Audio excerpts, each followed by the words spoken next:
तो ठीक भैया है, अहिर रेजिमेंट फिल्म कब आएगा? बहुत जल्दी आएगा, उस पर काम चल रहा है और हम लोग प्रयास कर रहे हैं कि जल्दी से, क्योंकि उसको शूट हम लोग को ठंडा में करना है, क्योंकि हमें बर्फ सब कुछ चाहिए। एक बार फिर से पूरे देश में अहिर रेजिमेंट को लेकर मांग बहुत ज्यादा तेज हो चुकी है। जी हाँ दोस्तों, जैसा कि आपको पता होगा कि अहिर समाज की मांग है कि उनकी एक रेजिमेंट होनी चाहिए भारतीय सेना में, जो कि वीर अहिरों के सम्मान में बनाई जाए।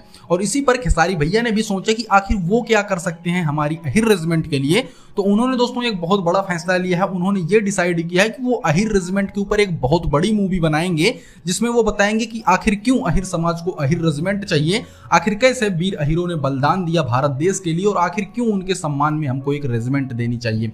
इसी पर उनकी मूवी आएगी। अभी कल के इंटरव्यू में खेसारी भैया ने ये पूरी डिटेल्स बताई हैं कि बहुत जल्द वो इस मूवी पर काम करेंगे और इस मूवी को सुपर डुपर हिट करा के रहेंगे, जिसमें बताया जाएगा कि आखिर क्यों अहिर समाज के लोगों को अहिर रेजिमेंट चाहिए, आखिर कैसे वीर अहिरों ने मिलकर हमारे देश की सुरक्षा की थी और उसी के सम्मान में उनको अहिर रेजिमेंट चाहिए।